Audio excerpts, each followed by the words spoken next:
Bonjour à tous et bienvenue dans ce nouvel épisode de la série Femmes de Lumière, où aujourd'hui, avec beaucoup d'émotions, j'accueille parmi nous Patricia.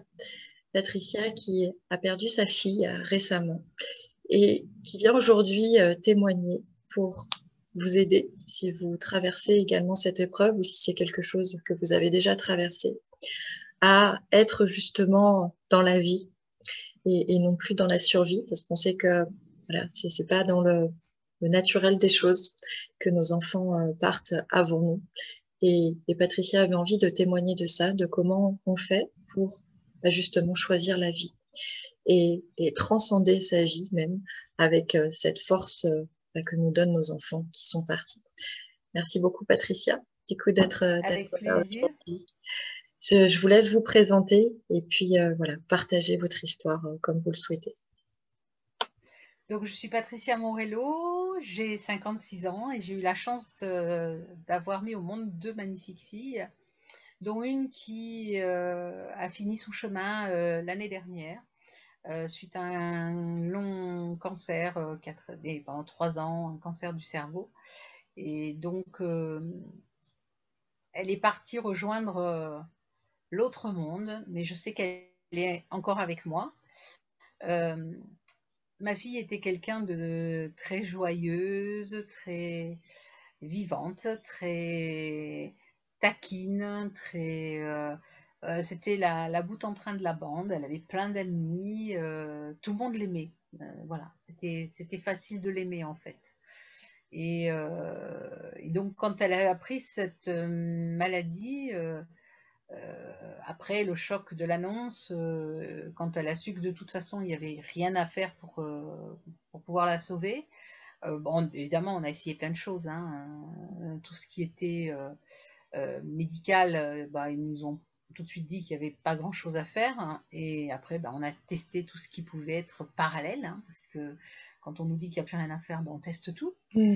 et on ne sait jamais, ça peut marcher. Ben là, ça n'a pas marché, donc tout s'est arrêté l'année dernière, mais avant, j'ai eu la chance de pouvoir l'accompagner, j'ai eu la chance de pouvoir l'aider à accepter son départ.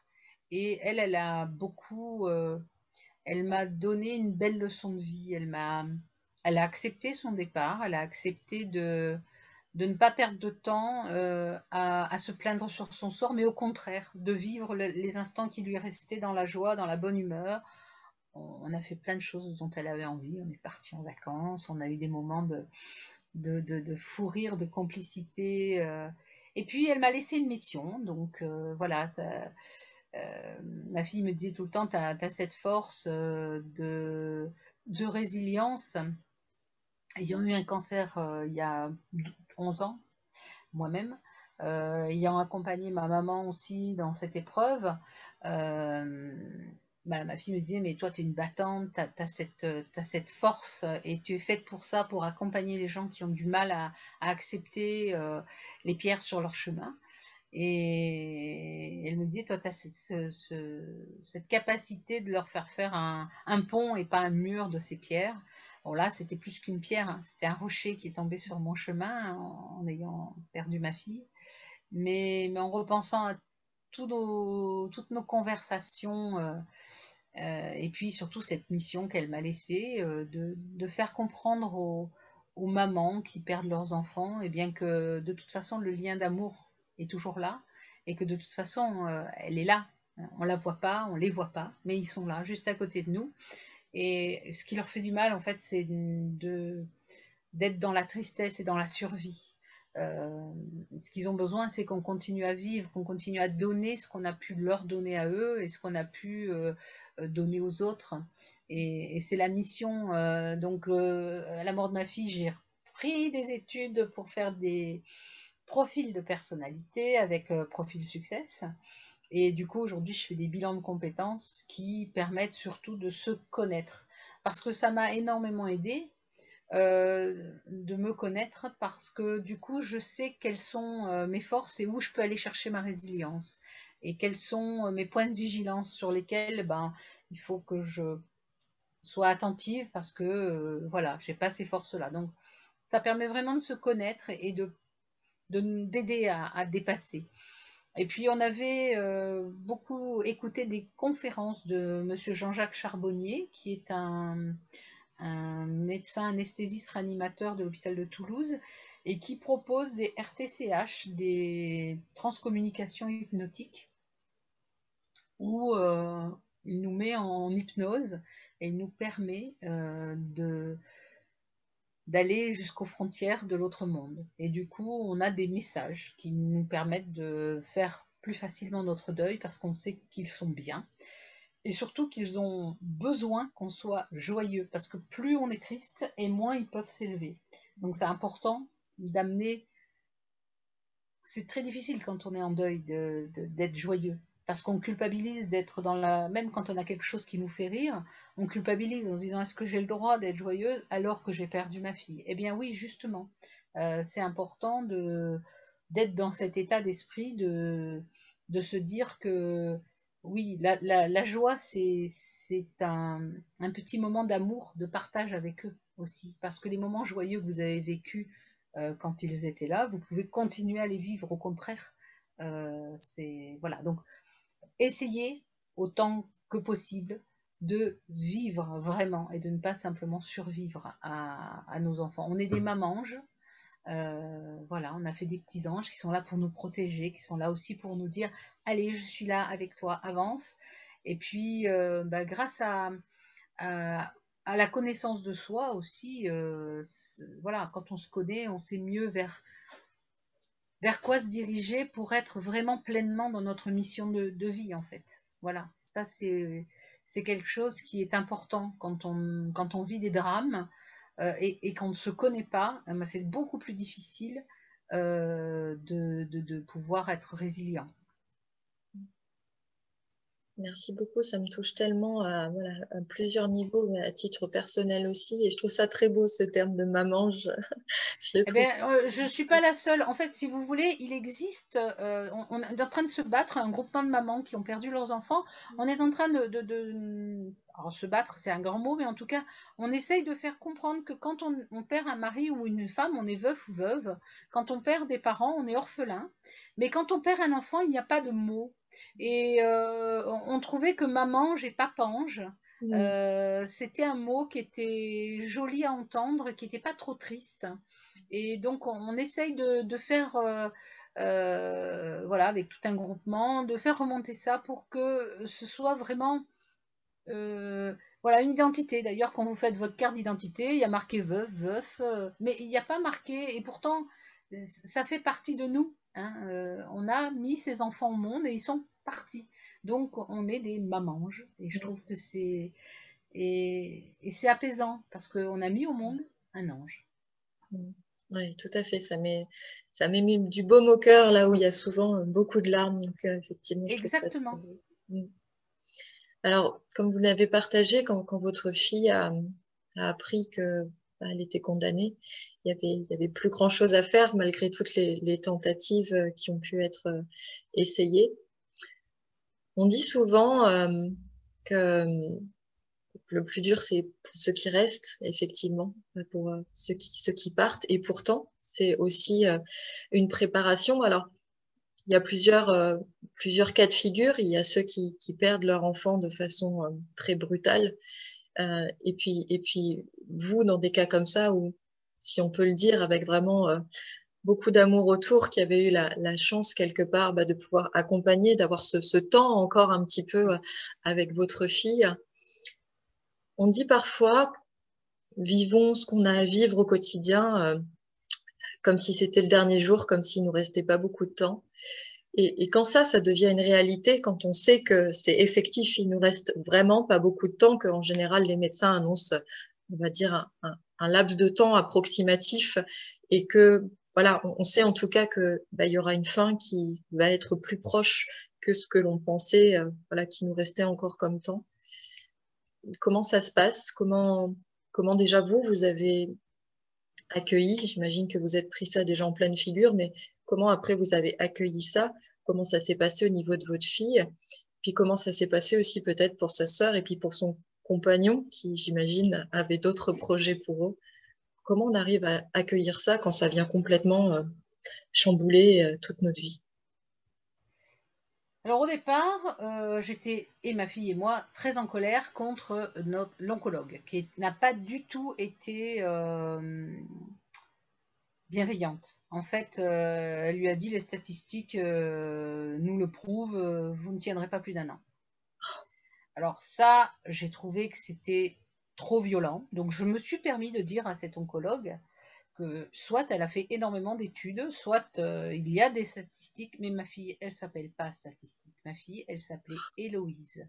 Et donc, Héloïse, elle fait pas partie des statistiques. Et je lui ai dit, mais on va vous prouver que vos statistiques se trompent. Et je lui ai expliqué que ma fille, c'était pas un pot de yaourt. Il n'y avait pas la date de péremption dessus. Alors ça faisait beaucoup rire ma fille parce qu'elle me dit oh j'ai adoré parce que du coup elle savait plus quoi dire et puis je lui ai dit vous savez vous avez mis un verre dans le fruit, vous devriez réfléchir quand vous dites des choses comme ça parce que pour certaines personnes c'est tellement lourd que ça peut même mettre la fin plus tôt. Je lui dis voyez c'est comme si moi je vous dis faites attention quand vous traversez la route parce que je sais que vous allez mourir écrasé. Eh bien à chaque fois que vous allez traverser la route vous allez penser à ce que je vous ai dit. Et ça vous reviendra systématiquement. Et alors, vous savez, ces jeunes médecins sont toujours un peu, voilà.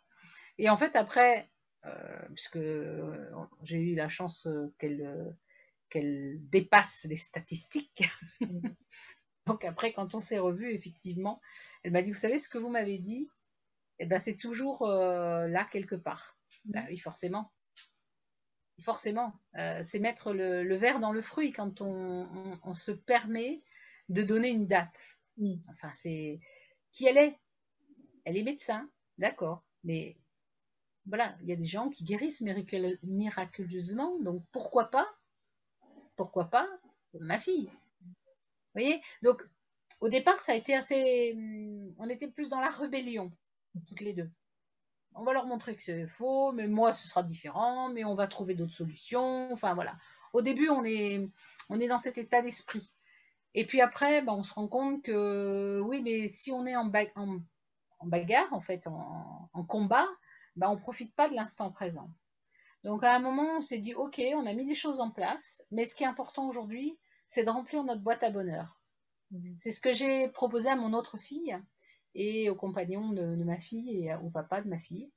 C'est d'avoir des moments intenses d'amour et ces moments, les mettre dans notre boîte à bonheur. Alors on a construit chacun une petite boîte avec des petits mots sur telle journée, sur des petits papiers, vous savez, les petits papiers de toutes les couleurs, pour avoir un joli pot avec plein de couleurs dedans, et qu'avec des mots qui représentent une journée magique, des moments de partage, d'amour. Et du coup, on a bien rempli notre boîte à bonheur. Et les jours où c'est plus difficile, parce que je ne vais pas vous dire que c'est facile tous les jours, hein, bien évidemment, eh bien, il suffit de reprendre ce petit papier et de revivre ce moment. Parce que ce qu'il faut savoir, c'est que notre cerveau ne fait pas la différence entre ce que vous vivez en ce moment ou ce que vous vivez dans la pensée. Donc, ça, c'est les dernières découvertes des neurosciences qui sont très intéressantes. C'est-à-dire que quand vous vous captez sur un événement heureux, eh bien, votre cerveau va libérer les mêmes endorphines, dopamine et sérotonine que au moment où vous l'avez vécu. Donc, vous allez tout de suite vous sentir bien. C'est comme quand on perd quelqu'un, en général, on a du mal à effacer les dernières images. Soit les images dans le cercueil, soit les images de la mort, etc. Et c'est un petit truc que je donne à mes clientes en coaching, bonheur, un petit bracelet. Et ce petit bracelet, eh bien, ça c'est celui de ma fille. Et à chaque fois que j'ai une pensée, voilà, les derniers moments ou ces moments de souffrance ou des choses qui sont lourdes, eh bien, je touche ce petit bracelet qui lui appartient. Et là, je vois tout de suite des moments merveilleux qu'on a passés ensemble. Ça, c'est un petit truc aussi qui peut aider les personnes qui ont perdu un être cher, ne pas se focaliser sur les moments difficiles. Essayer de se souvenir que des moments magiques, des beaux moments. ça aide aussi dans la résilience.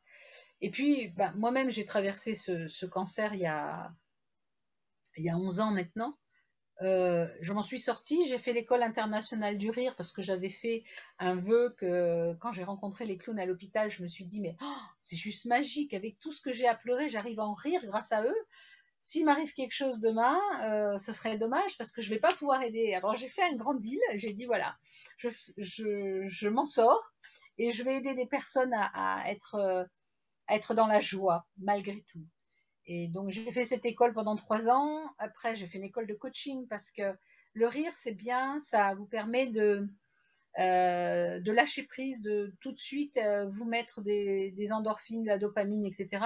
Mais ce qui est important aussi, c'est de changer de philosophie de vie pour éviter justement d'avoir sans arrêt besoin de la trousse à secours du rire. Donc, changer de philosophie de vie avec la psychologie positive, ça m'a énormément aidé aussi. Donc, j'avais déjà tous ces outils pour aider ma fille à accepter. Donc, on a beaucoup travaillé là-dessus. Et puis après, il y a eu l'angoisse de ben, comment ça se passe de l'autre côté. Hein, évidemment, quand on accompagne, j'ai fait le même travail avec ma maman, même si elle était croyante, à un moment, elle s'est dit oui, mais si ce qu'on m'a raconté, donc elle avait besoin d'être rassurée. Donc il y a des films initiatiques qui sont très bien, hein, Notre dernière demeure, par exemple, qui est un très beau film. Au-delà de nos rêves, qui est un très beau film aussi. Ce sont des films qui nous permettent d'appréhender la mort autrement. Et donc, on a regardé ces films avec ma fille. Et puis, elle m'a dit, ah ouais, ouais, mais ça, c'est bien. Alors, donc, du coup, quand je serai de l'autre côté, moi, je serai là. Et puis, je serai un petit peu ton étoile. Et puis, je vais te pousser à aller bien. Et puis, je vais éclairer votre chemin là où il faut que vous alliez avec ma sœur. Enfin, vous voyez, elle a, elle a, elle a encore un rôle quelque part. Elle avait besoin de se dire que même si elle partait, elle avait encore un rôle pour moi, pour sa sœur, pour son compagnon, pour son papa. Donc ça l'a aussi apaisé. Et puis ça nous apaise aussi parce que je sais qu'elle est là. Donc vous voyez, c'est aussi, ça aide dans les deux sens. Ce lien d'amour, il sera jamais coupé. Donc ça, voilà, ça peut être aussi une aide. Et je pense que aujourd'hui, quand j'écris, parce qu'elle m'a demandé d'écrire justement pour aider les personnes qui ont du mal à, à avancer après un deuil, à être dans la vie et non pas simplement dans la survie. Ça, c'est un mot qu'elle a vraiment souvent employé. Et en ce moment, quand j'écris par rapport à ce que je ressens d'elle, c'est vraiment ça, c'est ne pas être dans la survie, mais être dans la vie pour ceux qui sont partis, pour ceux qui n'ont plus cette possibilité. On a la chance d'être encore en vie. On a la chance de pouvoir profiter du rayon du soleil. On a la chance de pouvoir, comme hier, aller en terrasse. Et voilà, ben, j'y étais. Et en même temps, je pensais à ma fille en disant, je sais que si tu avais été là, eh bien, tu serais venue avec nous. Donc, tu es avec nous. Voilà, toutes ces petites choses importantes de la vie, bah, les vivre, quoi. Parce que ça remplit aussi notre boîte à bonheur. Et puis la boîte à bonheur à sa sœur, parce que quand je fais des choses dans la joie avec mon autre fille, ça remplit sa boîte à bonheur. Le jour où je m'en irai, elle aura ses souvenirs de bonheur aussi. Donc voilà, ça peut aider aussi. C'est se dire, bah oui, c'est difficile, mais voilà, ce chemin d'accompagnement, d'acceptation, si on peut dire, de la maladie, ce qui n'est pas facile, mais en tout cas de l'appréhender différemment, en se disant que bah, le chemin fut court, mais comme on ne sait pas exactement quand est-ce qu'il s'arrête, bah, c'est d'en profiter tous les jours un peu. Et puis de se remplir justement de joie, d'amour, de rire, de beaux moments. J'imagine que pendant tout ce temps-là, vous étiez vraiment voilà, centré sur votre fille et puis faire au mieux pour elle. Mais vous, en tant que maman, comment on peut se préparer? Je pense que le mot est maladroit, mais comment on peut arriver justement à être dans cette acceptation que voilà, pour l'instant, on fait au mieux, on arrive encore à profiter de certaines choses. Et puis quand on commence à voir que bah, ça ne va pas mieux, et que ben voilà, petit à petit elle s'en va jusqu'au jour où elle est vraiment plus là. Comment on arrive à traverser ça et à se dire que bah, justement par rapport aux promesses qui sont faites et puis par rapport à ce qu'on veut aussi pour soi, quant au fait de bah, honorer justement soi-même le temps qui nous est imparti, euh, comment on arrive à faire ça? Alors, pour ma part, ben, je me suis dit, c'est une épreuve qui t'est envoyée, mais on ne t'envoie que les épreuves que tu es capable de surmonter. Vous savez, mon papa disait une phrase qui m'a toujours marquée. Il disait, les tempêtes sont faites pour les grands navires. Mhm. Et voilà, c'est quelque chose qui m'a marqué parce que j'ai traversé des tempêtes, beaucoup de tempêtes dans ma vie. Et celle-ci a été la plus dure. Elle est encore dure parce que en un an, c'est pas encore. Voilà, la douleur est encore là. Mais à chaque fois que justement cette douleur me rappelle au manque, eh ben, je vais justement dans ma boîte à bonheur récupérer des moments de vie en fait. Je, je, je veux vivre de nouvelles choses et en même temps, à chaque fois, ben, je les partage avec elle. Donc, comme si elle était encore un peu là. Mais elle est là, puisque de toute façon, elle est reliée à mon cœur pour toujours. Tant que mon cœur battra, elle est dedans. Donc, elle est avec moi en permanence. Donc, automatiquement, tout ce que je vis de joyeux, je le partage avec elle. Donc, ça, c'est aussi un moyen de pas sombrer, parce que, effectivement, mais moi, j'ai cette, entre guillemets, cette chance, c'est d'avoir été prévenue qu'elle allait partir.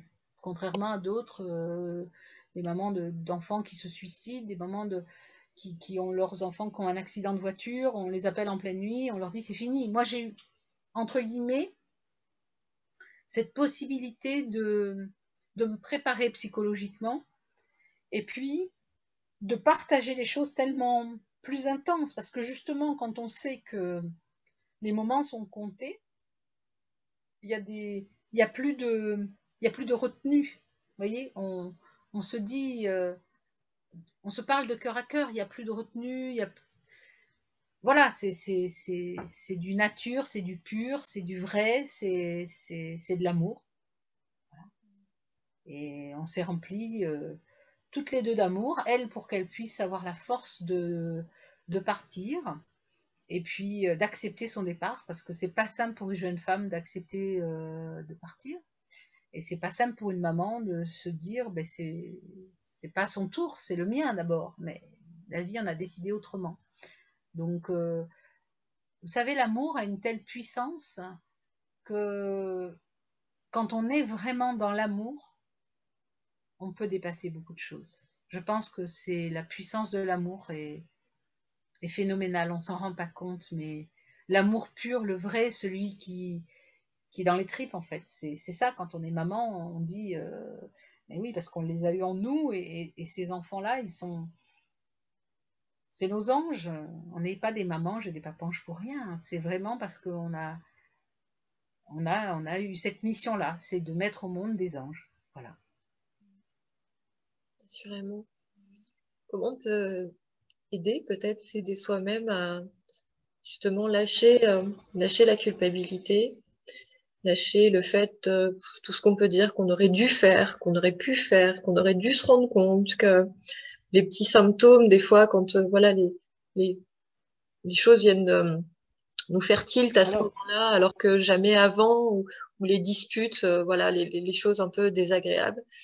Comment on fait pour voilà se sentir en paix avec soi-même et puis bah, transmettre la paix à l'autre aussi et que ça puisse être alors moi j'ai un petit truc que je vais vous donner. Je ne sais pas si vous connaissez Oponopono. oui. Voilà. Alors quand j'ai des petits moments où je sens que bah tiens je m'en veux de ne pas avoir fait ça, de ne pas avoir été au bout de ça avec elle, ou je repense à une dispute qu'on a eue parce qu'on a eu une période quand elle était jeune où ça a beaucoup fighté toutes les deux. Hein. Donc des fois j'ai ces images qui me reviennent aussi et là je me dis non. Donc je prends un papier et j'écris à ma fille. Et je m'écris à moi pour me demander pardon. Et je lui écris à elle pour lui demander pardon, lui dire que je suis désolée si on ne s'est pas toujours comprise. Et me dire à moi aussi, je suis désolée si j'ai pu lui faire du mal à ce moment-là. Et lui dire merci, merci de m'avoir appris de ce moment-là, de mes erreurs et de peut-être de tes erreurs. Voilà, merci de m'avoir éclairé sur ça. Et puis il y a le je t'aime. Donc ces 4 mots magiques d'Opono servent aussi pour un travail de résilience. Parce qu'on a tous des moments, enfin je l'ai surtout vécu avec mon papa, un peu moins avec ma fille, mais quand mon papa est parti, tout n'avait pas été dit. Et donc à un moment, il y a des choses qui peuvent nous déranger dans justement notre travail de deuil. Et le fait de faire cette lettre au Pono, désolé, pardon, merci, je t'aime, faire une lettre de cœur à cœur, ça aide beaucoup. Ça aide énormément. Ça, c'est un petit truc facile à faire. Hein. Il faut juste se mettre en communion avec son cœur et puis en pensant fortement à la personne avec qui, justement, on a envie de partager ce moment difficile qu'on a pu vivre, eh bien voilà, lui demander pardon, être désolé de ça, et puis laisser partir ça. Moi, je brûle la lettre après, donc voilà, et ça aide. Tous ces petits trucs que j'ai appris toutes ces années d'études en régologie, en psychologie positive, maintenant avec Profil Success et les profils de personnalité, je pense que on m'a pas apporté tous ces outils petit à petit pour rien. C'était justement pour que je sois suffisamment équipée pour être un grand navire pour justement traverser cette tempête. Enfin, pour moi, ça me paraît tellement... les choses, elles n'arrivent pas par hasard. Donc, voilà, je me dis que j'ai tous les outils. On m'a donné énormément d'outils pendant toutes ces années. Et c'est pas le tout de les laisser dans la trousse à outils. Si je veux avancer, si je veux vivre et non pas survivre, je me sers de ces outils. Et du coup, ça m'aide au quotidien. Qu'est-ce que cette épreuve finalement vous a appris sur vous, sur votre fille peut-être aussi, et sur, j'allais dire, le côté plus subtil de la vie, au-delà de tout ce pourquoi on peut se prendre la tête au quotidien? Mais justement, elle m'a appris à avoir un beau copain qui s'appelle Raph, rien à faire. C'est un copain qui, quand c'est trop lourd, eh ben, je l'appelle. Et je me dis non, non, de ça, j'en ai rien à faire. Ça, c'est pas important. Voilà. Vous voyez, c'est vraiment l'important, c'est quoi? L'important, c'est d'être aligné avec ce que l'on est, qui on est et ce qu'on fait. Si on est aligné avec tout ça, eh ben, en fait, on va rencontrer des bonnes personnes, des belles personnes. On va aider des personnes à être sur leur chemin. Et ça m'a vraiment appris ça, que on m'a donné, j'ai rencontré de belles personnes pendant 12 ans, parce que j'ai commencé à rentrer en développement personnel au moment où j'ai eu un cancer.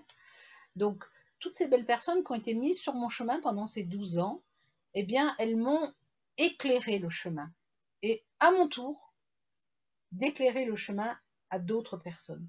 C'est comme si, en fait, ma fille était le révélateur de si tu dépasses ça, tu as la légitimité, entre guillemets, pour aider d'autres. Parce que si tu te relèves de cette épreuve, eh ben, tu as la légitimité. C'est comme si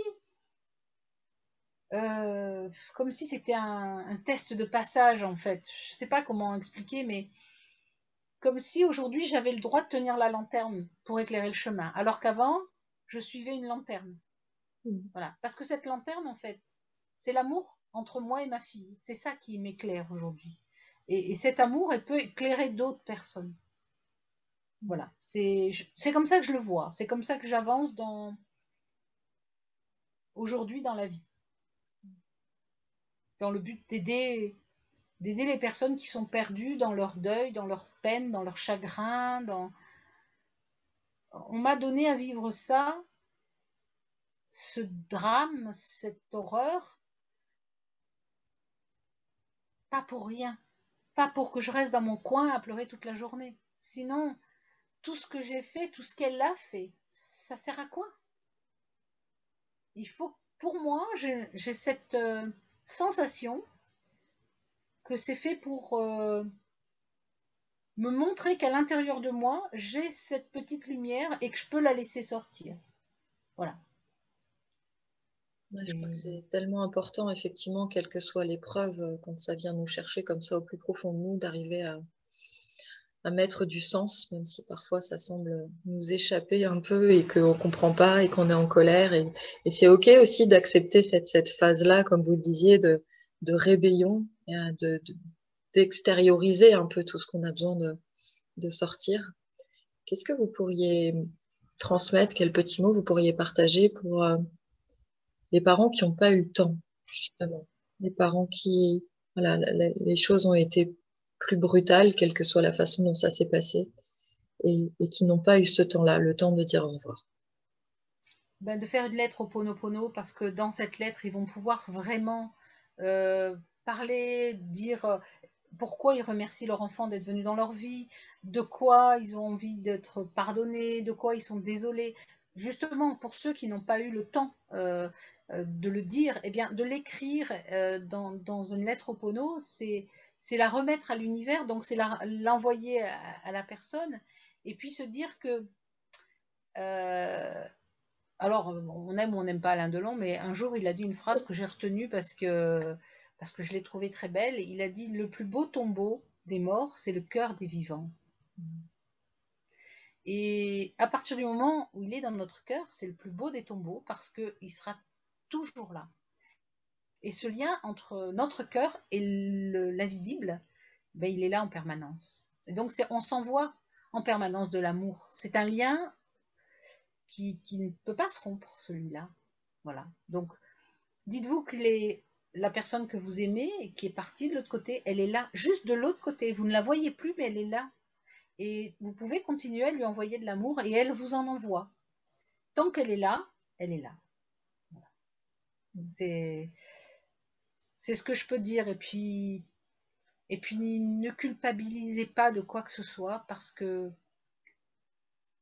on est sur Terre pour apprendre. On est sur Terre pour faire des expériences. On est sur Terre pour alors, je vais encore donner une petite phrase de Amma. Amma, c'est une sainte hindoue qui vient tous les ans en France et qui fait des gros hugs.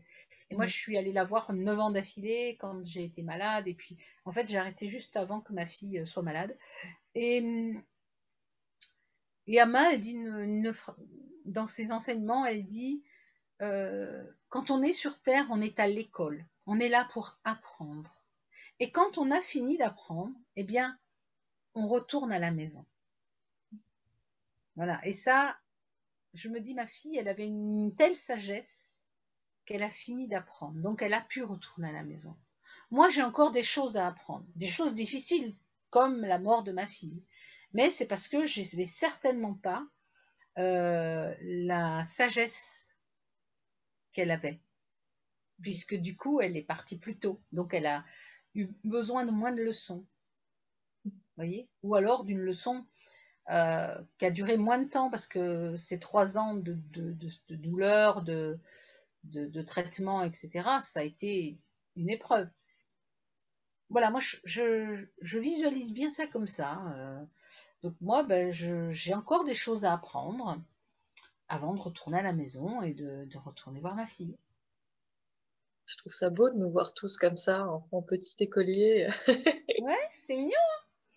Alors de temps en temps, on nous met des petits contrôles surprises pour voir si on a bien compris les leçons qu'on a déjà apprises, mais qu'on n'a pas forcément mis en pratique. Alors de temps en temps, on nous rappelle, tu sais, t'es sur Terre, hein, t'es là pour en profiter, pour profiter de la vie, pour profiter des rayons du soleil, pour profiter qu'aujourd'hui on peut aller en terrasse, pour profiter, voilà, de la joie, des rires. Ça, c'est ce qu'on nous a donné au départ. Quand on arrive sur Terre, on est des enfants libre nature. Donc tout est permis. Ensuite, on tombe sur des adultes qui vont nous donner des normes, qui vont nous dire, ah ben ça se fait comme ça, et ça se fait pas, et ça. Alors, soit vous êtes un enfant modèle et vous allez suivre ou un enfant soumis, là je vous parle un peu d'analyse transactionnelle, mais bon, c'est un peu ça en fait la vie. Et soit ben, vous êtes un enfant rebelle parce que vous n'acceptez pas les normes. Mais quand on est un enfant libre nature, comme je le suis, ben, si on a envie de porter des lunettes avec un verre carré et un verre rond, eh ben, on le porte. Et ce que pensent les autres, ça leur appartient. On n'a plus cette obligation de plaire, d'être... vous savez, c'est pareil, mon papa disait, il n'y a que les tartes qui rentrent dans un moule. Donc j'ai pas envie d'être une tarte et j'ai pas envie de rentrer dans le moule. Voilà. Donc là aussi, permettez-vous d'exister comme vous avez envie, en respectant bien sûr les autres, mais comme vous avez envie, Moi, il y a des gens qui comprennent pas, qui me disent, mais tu te rends compte, tu t'habilles. Bon, aujourd'hui, je suis en noir et blanc, mais je suis très souvent très colorée, donc les gens me disent, mais t'as perdu ta fille et tu continues à faire de la rigologie, tu t'habilles en couleur, on dirait que ça te fait rien. Mais vous ne savez pas ce que je vis à l'intérieur. Vous voyez que l'extérieur, mais j'ai besoin de ça pour pouvoir justement avancer. Est-ce que parce que je vais m'habiller en noir, parce que je ne vais plus rire, est-ce que ça va la ramener? Non. Ça va m'empêcher de vivre, mais ça ne va pas la ramener.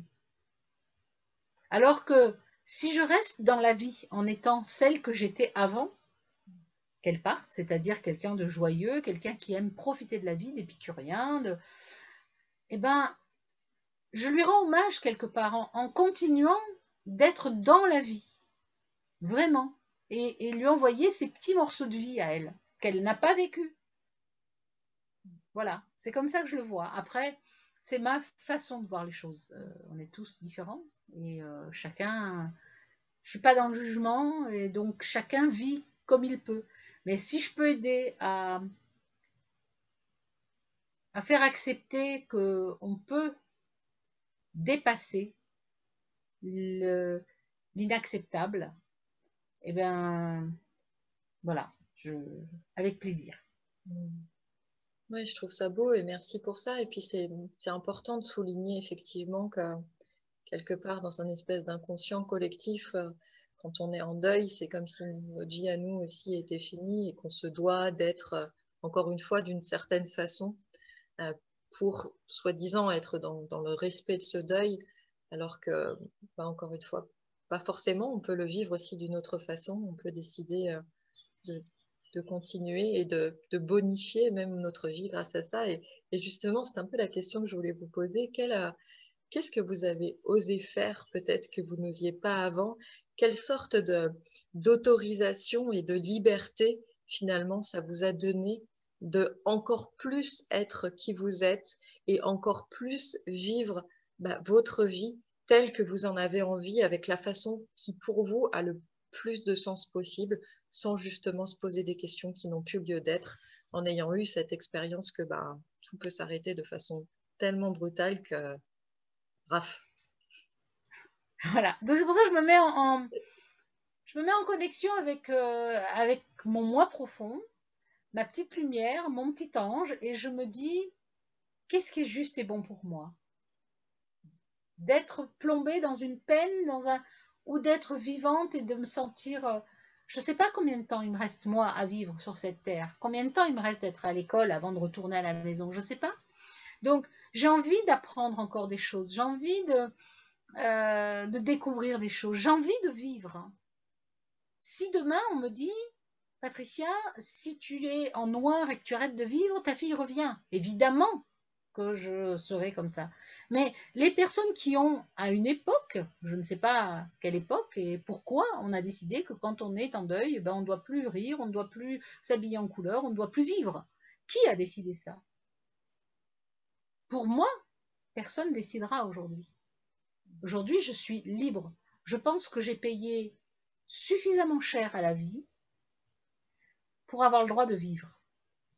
Voilà. Aujourd'hui, la vie me doit quelque chose. C'est pas moi qui dois quelque chose à la vie. Vous voyez? Donc j'ai envie de la croquer à pleines dents. Et c'est ce que je fais. Ça convient autour de moi, tant mieux. Ça convient pas, c'est pas grave. Moi, j'avance dans cet état. J'ai envie d'être dans la joie, j'ai envie d'être dans les rires, j'ai envie d'amener à mon autre fille. Parce que si je suis mal, je vais distribuer autour de moi des choses négatives. Vous savez, c'est un peu comme les pyramides de champagne. Vous savez, au mariage ou au baptême, on met des verres les uns sur les autres, et puis la bouteille de champagne remplit la première, et puis ça va couler sur les autres. Et ben, pour mon entourage, je suis la première coupe. L'amour de ma fille et l'amour de la vie, eh ben, c'est le champagne. Et pour que je puisse donner aux autres, j'ai besoin d'être pleine pour déborder. Donc, j'ai besoin d'être pleine de vie pour pouvoir déborder sur les autres.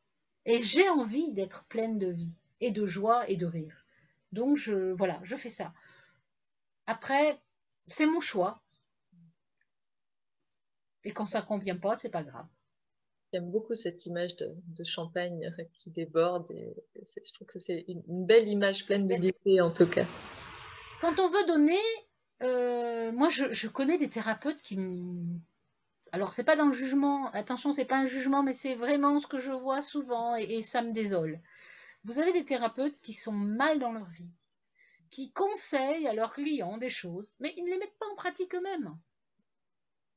On en a toutes vu, hein. Voilà. Donc, comment voulez-vous que les gens suivent quelqu'un qui vous dit, par exemple, de faire ça ou ça, et puis elle se rend compte qu'elle, elle ne l'a pas mis en pratique parce qu'en fait, elle a une vie de merde, entre guillemets. Vous voyez ce que je veux dire? On en connaît des thérapeutes comme ça, qui ont une vie de merde, qui sont toujours en train de se plaindre, et pourtant qui donnent conseil à leurs clients de faire comme ci ou de faire comme ça. Mais tant qu'elle ne l'a pas appliqué à elle-même, comment elle peut se permettre, cette personne, ces personnes, eh bien, de le conseiller aux autres? C'est quand on éprouve les choses, qu'on les a vécues, qu'on a cette légitimité de dire à l'autre, mais tu peux suivre ce chemin, regarde, moi je le suis. Vous voyez ce que je veux dire? Ça, c'est important. Et faire autrement, ben, c'est pas être juste. Un jour, je suis allée voir Thierry Jensen en conférence, et je vais le voir avec mon petit dossier, c'est à l'époque où j'étais malade, je vais le voir avec mon petit dossier, puis je lui dis qu'est-ce que vous en pensez, qu'est-ce qu'il faut que je fasse pour aller mieux, etc. Et puis il me regarde et puis il me dit donnez-moi les 3 personnes les plus importantes sur Terre pour vous aujourd'hui. Alors à l'époque, j'ai dit ma maman et mes 2 filles. Très bien, il me dit. Il se lève, il me tend la main, il me serre la main, il me dit au revoir madame, je ne joue pas avec les perdantes. Là, il m'aurait mis une gifle, ça m'aurait pas fait plus mal. Et il m'a laissé son adresse mail et il m'a dit quand vous aurez lu mon livre, vous reviendrez vers moi. J'ai lu son livre en étant un peu en colère contre lui, hein, pour tout vous dire.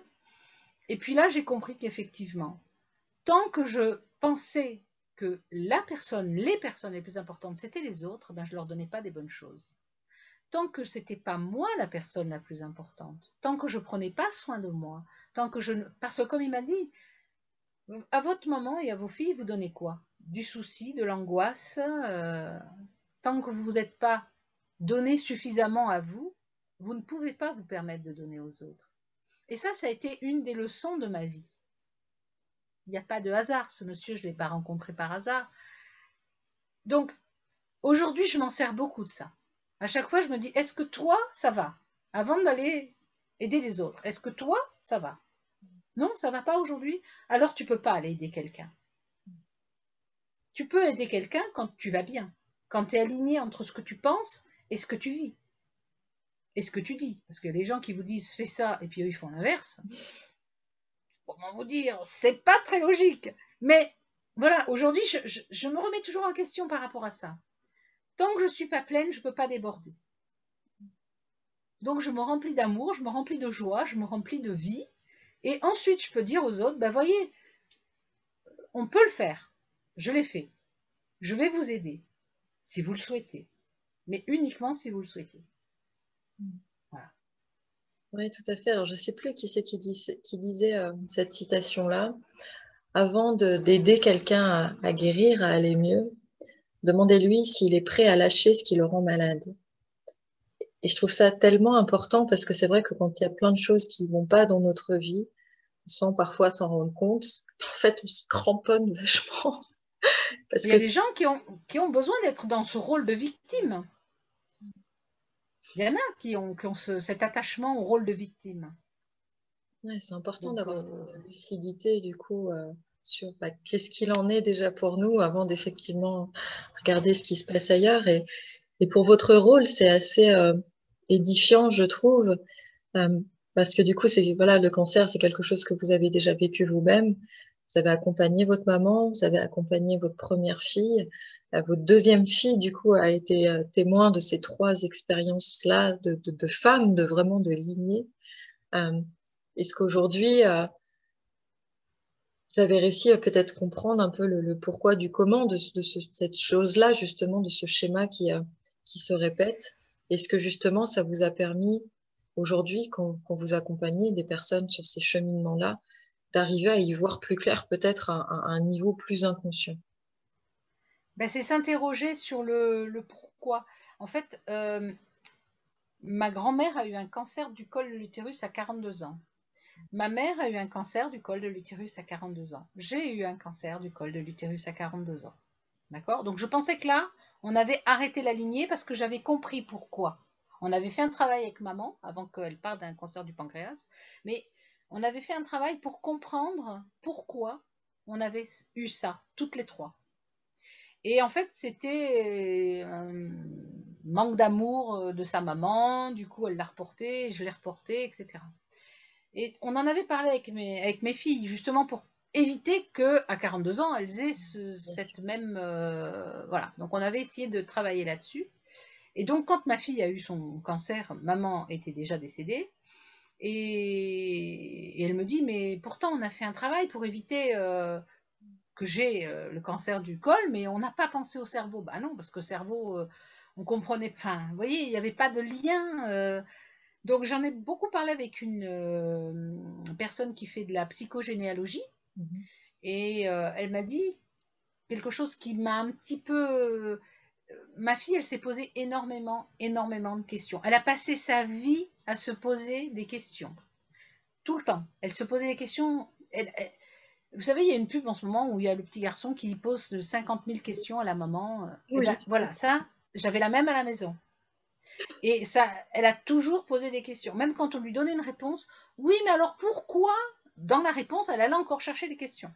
Donc, en fait, on en a conclu avec cette dame et ma fille, puisqu'on était allées toutes les deux voir cette dame, qu'effectivement, quand on se pose beaucoup de questions, finalement, on finit par se faire des nœuds au cerveau. Et ces nœuds au cerveau, cette boule qu'elle avait, puisque bon, quand on voit la grosseur de, c'était gros comme un pamplemousse, donc c'est pas la petite tumeur qui, voilà, c'était vraiment, voilà, on s'est dit qu'effectivement, elle avait tout le temps cherché le pourquoi du parce que du comment, et oui, mais alors si, et du jour où elle a su qu'elle avait ce cancer, eh bien, elle s'est plus posé de questions. C'est ça qui est quand même incroyable, quoi. C'est au moment où elle aurait dû se poser des questions. Voilà, on en a discuté avec cette dame au tout début, et elle s'est plus posé de questions. Donc, et là, on en parlait avec ma plus jeune, et elle me dit, mais le cancer, c'est héréditaire, c'est génétique. Alors oui, il y a des familles à cancer. Oui, il y a des cancers qui sont génétiques, mais tous les cancers ne sont pas génétiques. Donc voilà, le cancer du cerveau, visiblement, c'est pas génétique. Donc, comme je dis, bah, on ne sait pas, mais en tout cas, celui-là, il n'est pas prévu. Enfin, on peut pas le. Les cancers du col de l'utérus, oui, les cancers du sein, oui, c'est génétique. Mais le cancer du cerveau, le médecin m'a dit que c'était pas génétique. Donc, après, pourquoi celui-là? Bah, peut-être, effectivement, parce qu'elle s'est posé beaucoup de questions, mais c'est c'est compliqué à vraiment donner une réponse sur ça. Mais en tout cas, une chose est sûre, c'est qu'aujourd'hui, être dans la vie et ne pas se poser de questions par rapport à demain et vivre vraiment l'instant présent dans la joie. C'est la... Pour éviter de se faire des nœuds au cerveau aussi, être dans le lâcher prise et se dire bah ça me convient pas, bah, je le dis, ça me convient pas. Ne pas garder des choses pour éviter que le foie soit malade. Parce que maman, son cancer du pancréas, elle avait des colères qu'elle n'avait pas lâchées, donc on lui a dit foie, pancréas et des colères, etc. C'est le fait de ressasser sans arrêt. Bon, peut-être, je ne sais pas. C'est ce qu'on m'a dit en la psychogénéalogie généalogiste que j'ai vu m'avait expliqué ça, que voilà, chaque organe avait des vibrations, etc. Donc, pour éviter d'avoir des émotions qui nous embêtent, ben, c'est de les vivre. C'est-à-dire que je suis en colère, ben, je le dis. Je suis pas obligée de piquer une colère pour autant, mais je peux l'évacuer autrement. On peut très bien donner des coups de poing dans son oreiller pour lâcher par le corps sa colère, comme on fait en rigologie avec les sacs à dos. Voilà, on libère les émotions. Parce qu'une émotion, si elle n'est pas exprimée, elle s'imprime à l'intérieur. Et c'est comme ça qu'on développe des maladies. Donc plus on va être enfant libre nature, c'est-à-dire que plus on va être OK de vivre les émotions qu'on ressent à l'instant présent, eh ben, normalement, moins on doit développer de maladies. Ouais, Donc voilà, c'est ce que j'essaye de conseiller à ma deuxième fille. Ben, les jours où tu es en colère, ben, tu prends ton oreiller et puis tu tapes contre ton oreiller, plutôt que d'aller t'engueuler de ta copine, par exemple. Parce que oui, c'est une colère qui est là, donc à un moment, elle va avoir besoin de sortir. Et si elle sort pas, elle va s'imprimer dans son corps. Donc il vaut mieux qu'elle prenne son oreiller, qu'elle donne des grands coups de poing dedans, et puis voilà. Ou qu'elle aille courir pendant 1 heure pour que ça passe par le corps. Vous voyez, je pense aujourd'hui, plus on va être dans l'instant présent, plus on va être dans euh, qu'est-ce qui est bon et juste pour moi. Moi, je pense qu'aujourd'hui, c'est ça que ça m'a vraiment, vraiment. Qu'est-ce qui est juste et bon pour moi aujourd'hui? Je l'ai découvert avec mon profil de personnalité, en fait. Aujourd'hui, je sais quels sont mes dominants que j'ai besoin de nourrir tous les jours pour me sentir alignée. Donc, je regarde. Ah, aujourd'hui, ça va pas. Qu'est-ce qu'il y a qui va pas? Ah ben oui, j'ai pas nourri tel dominant. Donc, c'est normal. Vous voyez, ça m'aide aussi ouais, d'avoir fait ce bilan. Et je conseille aux gens, alors que ce soit par un bilan de profil succès qui vous permet d'avoir vraiment votre profil complet ou d'autres techniques, mais vraiment apprendre à vous connaître vous, parce que vous êtes la personne la plus importante. Et quand vous vous connaissez, vous pouvez vous remplir d'amour, vous êtes en accord avec vous-même, et du coup, vous pouvez donner aux autres avec amour. ouais. Voilà comment je le vis et comment je le vois aujourd'hui. C'est tellement important parce que c'est vrai que les émotions, on a tendance à nous dire qu'il faut les canaliser, qu'il faut les gérer, qu'il faut pas qu'elles s'expriment de trop, qu'il faut prendre sur soi, alors qu'en fait, il faut juste qu'elles nous traversent et que, voilà, que ça puisse s'évacuer parce que c'est vrai que sinon ça se cristallise à l'intérieur comme beaucoup de choses. Et c'est vrai qu'il y a Ouais. beaucoup, notamment d'enfants, à qui on a dit tais-toi, mais tellement de fois parce que justement très curieux ou très très actif, très envie en fait, et qu'on a cherché justement à couver un petit peu pour que bon, pas trop non plus, pas trop que ça déborde. Et finalement, on se rend compte après. Alors bien sûr, on va pas faire des grandes généralités, mais que ça peut faire beaucoup de mal et que ça peut justement mettre des petites graines qui font après des choses beaucoup plus compliquées. Donc c'est vrai que c'est important.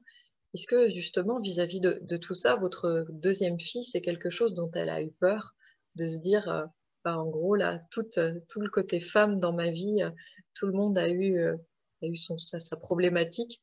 Est-ce que ça va pas m'arriver à moi aussi, qu'il me tombe quelque chose sur la figure? Comment du coup, voilà, elle arrive à Alors, gérer ça? justement, ça c'est très intéressant parce que, en fait, votre question elle est très intéressante. Pourquoi? Parce que plus on va penser aux choses négatives et plus on va les attirer. La loi d'attraction, on est bien d'accord. Vous connaissez la loi d'attraction. Et donc, c'est ce que j'explique à ma fille. En fait, si tu es dans la vie et que tu te programmes dans la joie, Mm. tu ne penses pas à ce qui peut t'arriver de dramatique. Donc, tu ne vas pas l'attirer. Là, par exemple, c'est tout simple. Je lui dis, essaye de penser, j'essaye de lui faire travailler la loi d'attraction pour qu'elle comprenne comment ça marche. Et alors, au début, elle me dit, ouais, enfin, je suis pas sûre, vraiment, maman, t'es sûre? Alors, je dis, écoute, tu vas tester sur des choses toutes banales. Par exemple, tu es en voiture, tu cherches une place. Ouais, ça, Eh c'est bien, génial. tu visualises qu'il y a quelqu'un qui s'en va et qui te laisse sa place. Ouais, mais maman, j'ai dit, essaye. Et maintenant, elle fait ça. Alors, elle habite à Montpellier, c'est une grande ville, il y a beaucoup de monde, donc pour se garer, c'est pas toujours facile. Elle me dit, mais tu sais que ça marche ton truc? Ben, j'ai dit évidemment que ça marche, puisque tu envoies dans l'univers le message que tout va bien, que tu vas trouver ta place, que quelqu'un va partir et donc tu vas avoir la place. Voilà, tu demandes des choses simples au départ pour vérifier le fonctionnement de la loi d'attraction. Et plus on est d'accord avec ça, plus on a compris que nos pensées sont créatrices, c'est-à-dire que ce que vous pensez, ça se crée dans l'univers. Si vous pensez que des choses négatives, vous recevez beaucoup de négatifs. Donc ça, aujourd'hui, j'en suis mais vraiment consciente. Donc, si on est dans l'instant présent et qu'on n'extrapole pas pour plus tard, eh ben, ou alors si on veut vraiment, si on a besoin d'extrapoler, ben, extrapoler des choses positives. Voyez-vous au bord de la plage, là où vous avez envie, enfin voilà, imaginez des choses positives. Mais en ce moment, on a un énorme égrégore de négatifs sur le monde avec cette histoire de Covid qui est faite pour une seule chose, pour qu'on ait peur. C'est une leçon, ça, hein, pour voir si on a compris. Si vous êtes dans la peur, vous mangez toutes vos défenses immunitaires. Donc, vous êtes plus vulnérable au Covid ou à toute autre maladie. Si vous n'êtes pas dans la peur, eh bien, votre système immunitaire est complet. Le docteur Christian Talchaler, je ne sais pas si vous le connaissez, mais je vous conseille vivement d'aller sur YouTube et regarder ses vidéos. Il explique que lui, il était médecin en Suisse. C'est un de mes professeurs de l'École internationale du rire. C'est un des premiers hérothérapeutes en Suisse. Il est génial. Et donc, il explique qu'il a fait le tour du monde pour aller voir pourquoi certaines peuplades n'avaient pas telle ou telle maladie. Et en fait, il s'est rendu compte de quelque chose de très intéressant. C'est que quand on a peur, qu'est-ce qu'on fait? On fait ça. On avale notre peur. Vous avez remarqué? Quand vous avez peur, vous avez un mouvement de retrait, vous avalez l'air un peu, voilà. Et dans toutes ces peuplades qu'il a visitées, où il n'y a pas de cancer, où il y a très peu de maladies comme Alzheimer, etc., eh bien, ces gens-là, quand ils ont peur, après, ils font... Ils laissent ressortir la peur. Nous, vous voyez, dans la rue, faire ça, les gens vont nous prendre pour des... Voilà, donc on ne peut pas le faire. Mais vous pouvez très bien avoir eu peur, et une fois que vous êtes rentré chez vous, eh ben, vous lâchez votre peur. Je ne sais pas si c'était comme ça, mais moi, ma grand-mère, quand je tombais, vite, elle venait avec un verre d'eau. Parce que j'avais eu peur. Et que quand on avait peur, il fallait boire un verre d'eau pour pas bloquer les reins. C'est rigolo. Voilà. Elle faisait tout le temps ça. Ben, c'était son rituel à elle pour éliminer la peur, pour pas que la peur se cristallise dans nos reins. Il y a des... Bon, ma grand-mère était sarde, donc dans un petit île en Sardaigne, voilà, il faisait ça. Et je trouvais que quand il a parlé de ça, je dis, bah oui, effectivement, il y a certaines régions du monde où ils ont mis en place des choses pour justement libérer la peur. Et aujourd'hui, on le voit, les gens, ils ont peur de ne pas pouvoir vivre comme il faut, alors ils s'empêchent de ci, s'empêchent... Mais non, vivez. Vous avez tellement peur de mourir que vous ne vivez plus. Vous voyez, c'est dingue quand même. Ils sont arrivés avec cette maladie à faire en sorte que tout le monde ait peur de vivre. Tout le monde a peur de l'autre. Ah, mais l'autre, il va me donner la maladie. Donc on va se... Vous vous rendez compte où on en est arrivé? Alors, remplissons-nous, nous, d'amour, de joie, de rire, de vie. Et là, non seulement vous ne serez pas contagieux, parce que, au pire, si vous êtes contagieux par le rire et la joie et la bonne humeur, c'est plutôt une bonne pandémie. Pas mal. La pandémie du bonheur, on en veut bien. La pandémie du Covid, on n'en veut pas. Voilà. La pandémie de la peur, on n'en veut pas. Mais la pandémie de la joie et du bonheur, on en veut bien. Si on pouvait remplacer l'une par l'autre, d'ailleurs, ça serait pas mal en ce moment. Ça nous aiderait bien. T'as un petit travail à faire, hein? Déjà, de ne pas écouter la télé, parce que ça, c'est fait exprès aussi pour nous donner des informations négatives. Donc, on rumine. Hein, et puis on pense, on envoie des choses négatives, donc forcément il nous revient des choses négatives. Essayez de regarder plutôt les émissions un peu rigolotes. En ce moment, il passe beaucoup de spectacles comiques sur je sais plus quelle chaîne là, donc nous on les regarde tous parce que voilà, ça fait 1h30 où on rit, donc on se libère des endorphines, de la dopamine et on se sent bien après. Et on renforce nos défenses immunitaires. plus vous riez, plus vous renforcez vos défenses immunitaires. Donc, voilà, vous êtes vacciné. Pas besoin de vaccin, je suis vaccinée au rire, merci. Je me vaccine au rire et à la bonne humeur. C'est rigolo d'avoir son petit post-it comme ça, sa petite. Ouais, mais je vais mettre ça. Pas besoin de vaccin, je suis vaccinée, je suis immunisée grâce au rire et à la bonne humeur. C'est quand même mieux, non? Ouais, carrément. Et merci Il n'y beaucoup a pas parce d'effet que secondaire. c'est ça, pour cette belle leçon de vie et vraiment, je crois que c'est le sens profond de la résilience, d'arriver à renaître après ça. Vraiment, c'est comme vous disiez, d'être dans cette alchimie quelque part de l'inacceptable. Je trouve ça tellement beau. Donc vraiment, merci du fond du cœur pour Merci. ça, hein. Merci la vie. Ouais, j'espère vraiment que ça va aider les personnes qui traversent ça.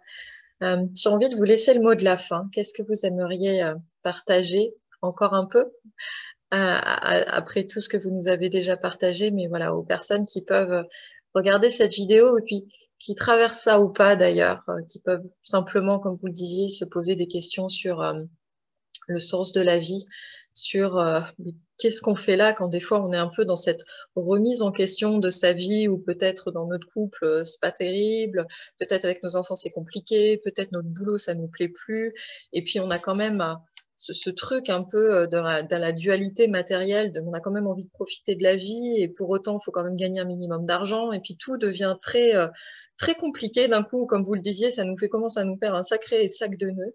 Qu'est-ce que voilà, vous auriez envie de partager à l'humain, j'allais dire, en règle générale, sur justement cette richesse et cette importance de la vie tout court. Aujourd'hui, vous êtes là. Vous êtes là, vous êtes vivant, vivante. C'est ça qui est important. Donc, remplissez cette journée avec de la joie, avec le soleil, avec les gens que vous aimez et soyez vivant. Vraiment, faites ce qui est juste et bon pour vous. Si vous avez du mal à vous connaître, eh bien, faites un travail là-dessus. C'est le plus.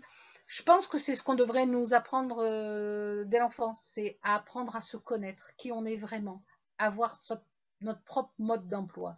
Quand on a notre mode d'emploi, on peut se permettre de dire ben, ça c'est pas bon pour moi, donc j'élimine. Et du coup, on se pose moins de questions parce qu'on va à l'essentiel. C'était le mot à la mode, essentiel. Hein. Eh bien, vous êtes essentiel. La joie est essentielle. L'alignement entre ce que vous êtes et ce que vous faites, c'est essentiel. Apprenez à vous connaître. Et puis, si vous êtes vraiment mal et que vous avez besoin d'un petit peu de soutien, vous m'envoyez un petit message en Messenger, je répondrai et j'essaierai de vous guider au mieux que je peux.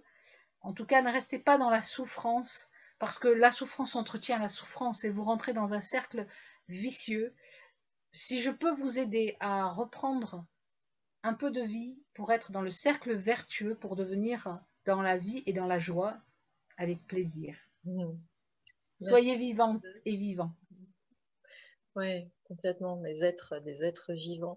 Vous parliez de connaître, mais se reconnaître aussi justement dans qui l'on est et l'importance que l'on a indépendamment de tout ce qui peut se passer autour de nous, c'est tellement important. Et puis si vous êtes d'accord, je mettrai vos coordonnées en dessous de la vidéo.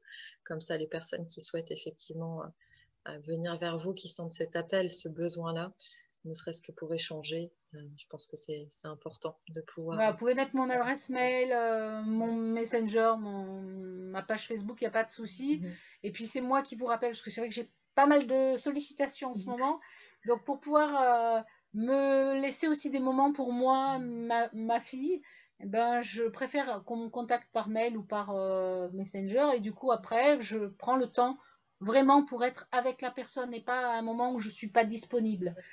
Voilà, pour être vraiment disponible pour les personnes qui ont besoin, je, je les rappelle moi, avec grand plaisir.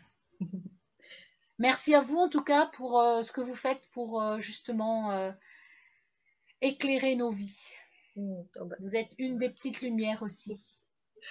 Et toutes nos petites lumières, on va les mettre les unes derrière les autres et le chemin sera beaucoup plus clair.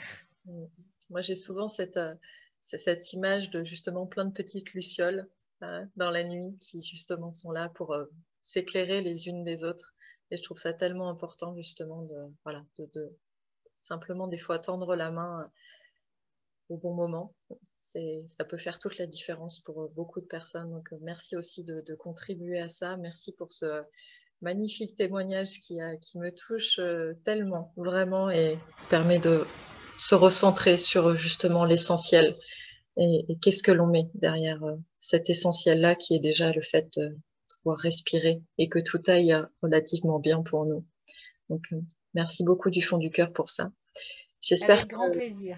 que vous aurez été inspiré, quel que soit le niveau, par ce témoignage magnifique de Patricia, que peut-être ça vous permettra de vous poser les bonnes questions par rapport à là où vous en êtes dans votre vie et par rapport à la direction que vous avez envie de lui donner maintenant.